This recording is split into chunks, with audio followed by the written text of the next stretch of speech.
For a better introduction from those last two questions that were put there, which in terms of, it's a very complex area, as Darren has explained, the whole DDoS and the implementation of an awful lot of the Arbor equipment.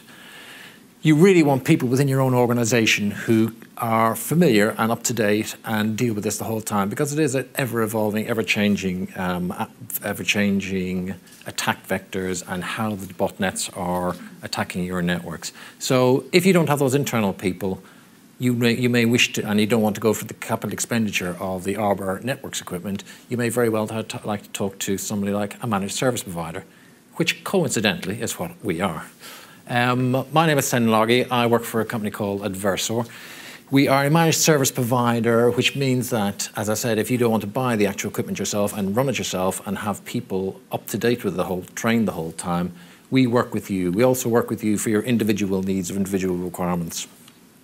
The reason as Richard was saying, I've been in IT for the last 20 years, I was astounded when I looked at corporate security, first of all, to see how the corporate kimono wasn't just left slightly ajar, it was wide open to things like as simple as DDoS and how DDoS was so simple to bring down your business.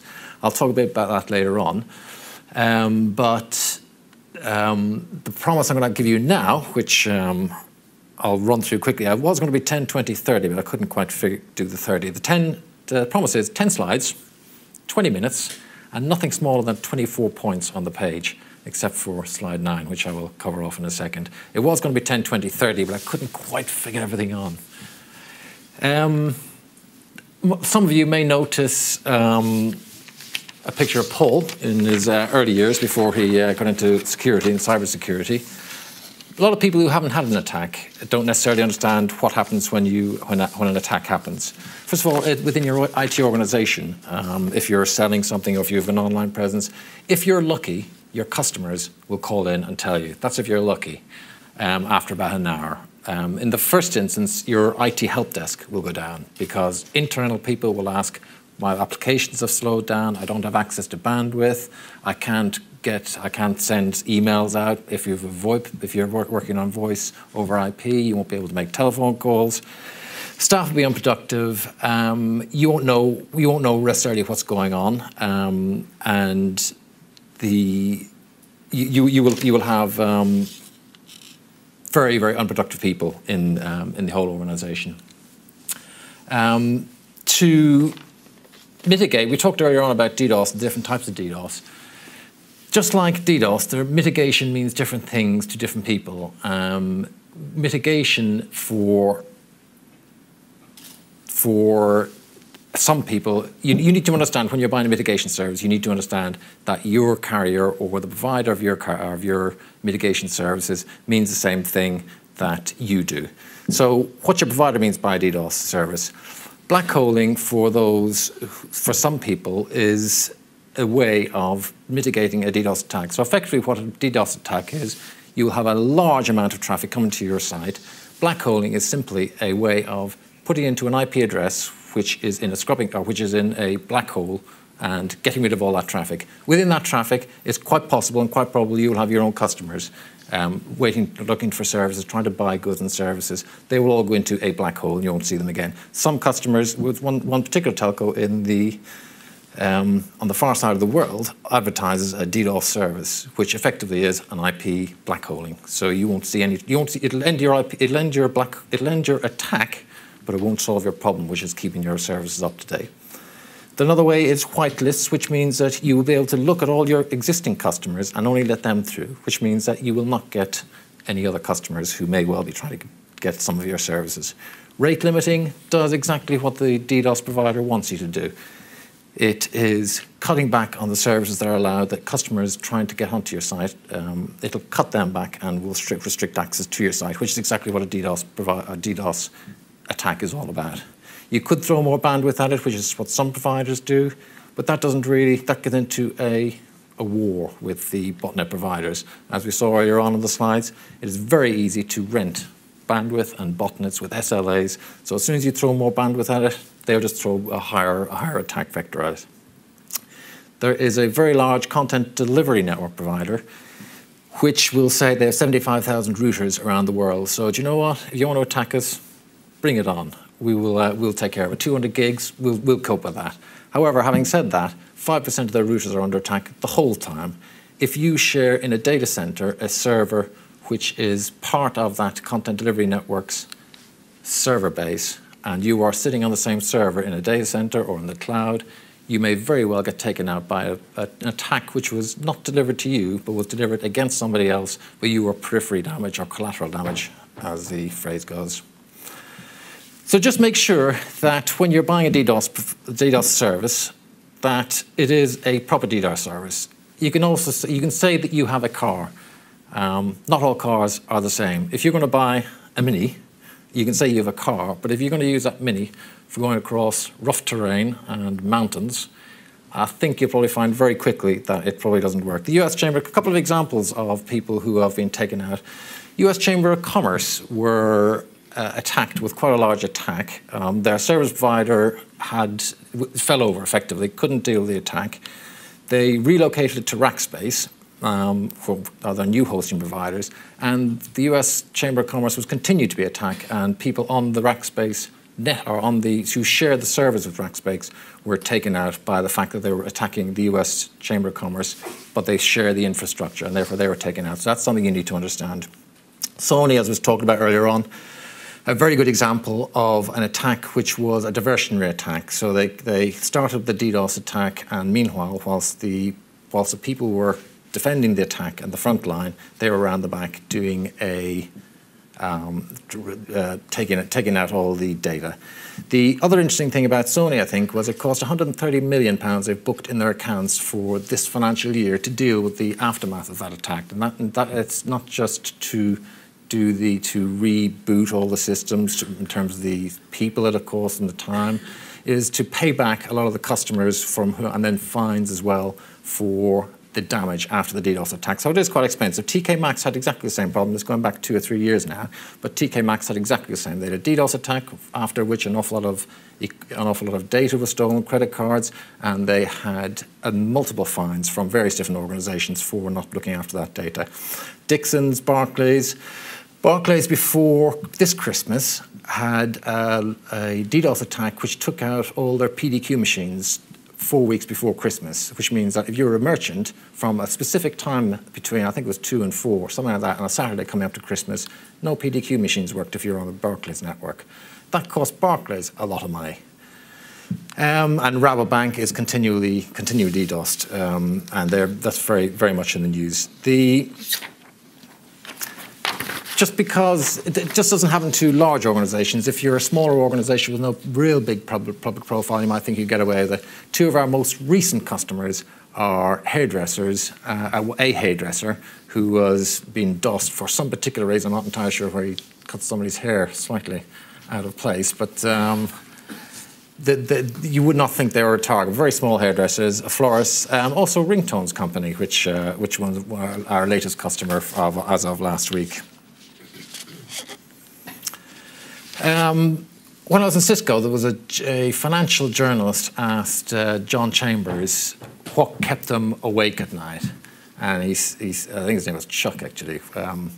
And John Chambers replied, I sleep like a baby at night. I pay a lot of people a lot of money to lose sleep on my behalf. Now, I was looking earlier on, there's a lot of very relaxed-looking people who obviously get lots of sleep in the room earlier on. Somebody in your organization, it must be then losing sleep, because these are things which will absolutely haunt you. Who in the organization is going to be responsible for the various different parts? If you're a director on the commercial side, you've got a lot of customers who won't be able to access your site, reputational damage, you're going to lose business when your site goes down or when people don't have access.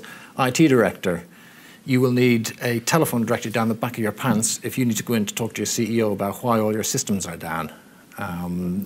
You need to make sure that you have the people in place to combat an attack. CEO, shareholder value. If you are, we talked about Sony earlier on in terms of shorting a stock once there was an attack. If you are seen to be there when shareholder value is destroyed, that's not a particularly good thing. Also, reputational damage, which some people will say goes on long after the attack. Business continuity person, you will have your UPSs, you'll have dual powers going into your servers, going into your building. It can all be taken out by a DDoS attack in terms of keeping the business online. Also, one of the other things, which from a London perspective, which is where I am based primarily, just before Christmas we had an awful lot of weather-related trouble, which meant that I think there was Evening Standard did a survey and said 60% of London people worked away from home. So sorry, they worked at home on the 3 or 4 days that the snow came down. That's 60% of your people, if there was a DDoS attack, would not have access to the corporate internet, corporate systems. So you've got 60% of your people who are unproductive. Data security person, we heard earlier on about who's responsible in the company for data prevention, data loss. Data loss protection is a big area at the moment, and compliance officers. At the moment, out in Singapore, it is a requirement if you were going to offer a financial service to have DDoS mitigation in place. Same with PCI. What you should look for, telco independent. Telcos, by their very nature, if you have a single source supplier to one telco and you have 2 or 3 different data centers, it's not ideal. We are, as a DDoS mitigation provider, we are an in-the-cloud solution. I'll explain a bit about that later, because it means that if you have 4 or 5 different data centers, they can be redirected towards our scrubbing center, whereas if you have a single independent, 2 telcos, it means you've got to cover lots of different links, and I'll cover that later. Scalable DDoS mitigation, you need to be able to cope with all sorts of attacks, from the 100 meg to the 2 meg, to the slow and low. Ability to stop distributed.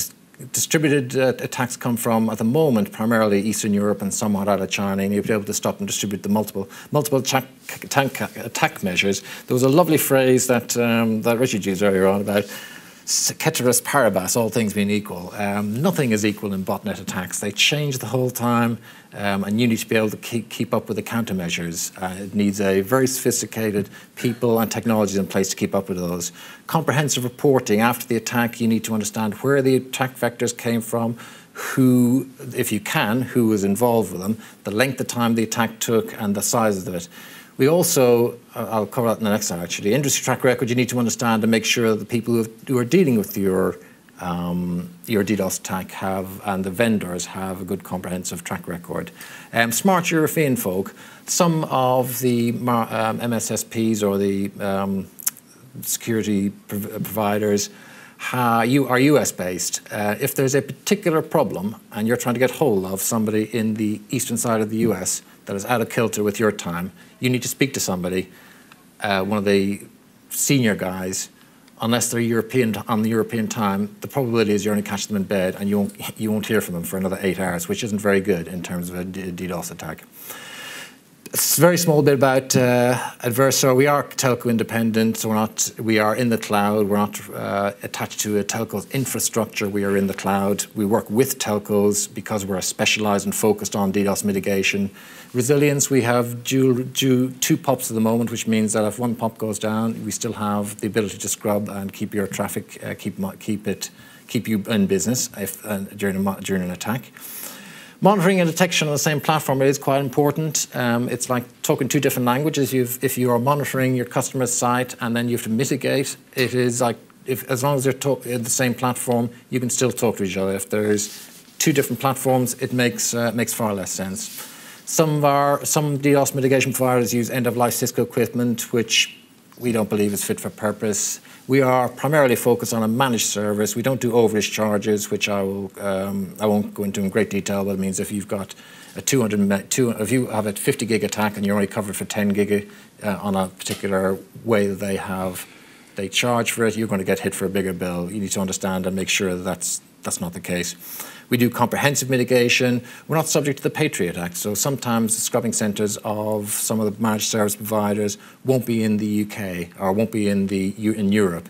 If you have to traverse the Atlantic to have your traffic scrubbed in the US, it is subject to the Patriot Act, which means effectively the US government can have a look inside all the packets and take a look at all the information that's going through. A lot of your financial, if you're in the financial sector, your customers won't like that, and you certainly won't.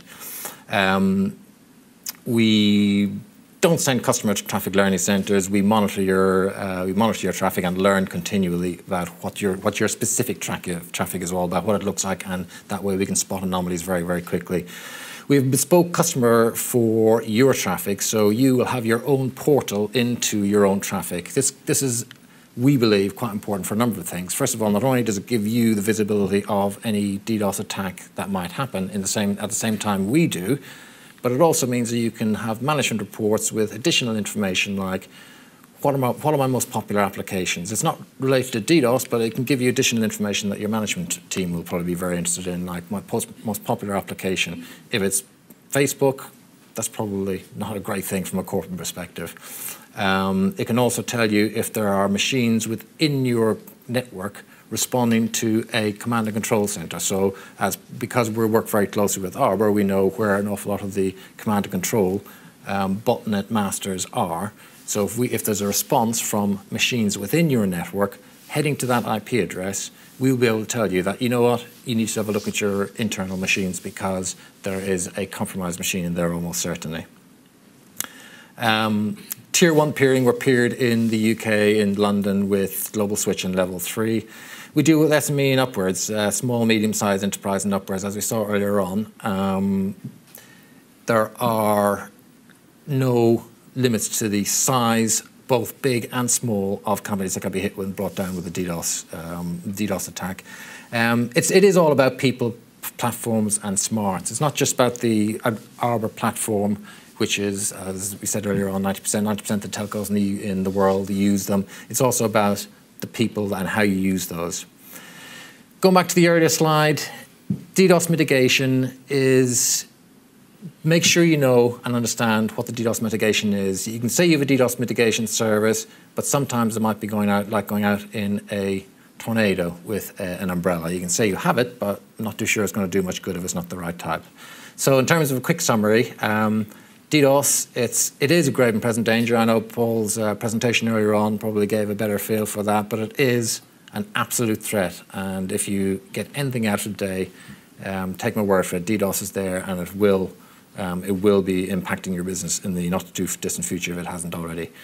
Means different things to different people. Not all DDoS mitigation. We are the specialists, and prevention is better than cure. If you go back to the earlier slide about Sony, there's also a very well-known betting site which has just spent £1 million on recuperating after an attack, primarily involved in giving customers back, effectively giving back customers over £1 million it cost them because they wanted to keep the customer base. They suffered an attack, the service wasn't available to the end user, and therefore cost them £1 million. So what we're saying is prevention is better than cure. Had Sony and various other different companies had thought of that, it would have cost them far less. We also dealt with a very large company who I can't name because we're under NDA, but he spoke about the cost of $1 million to cover off 3 or 4 of his data centers and 2 of his links. And he said, you know what, at $1 million a year, I'm going to take a chance and that we're not going to get attacked.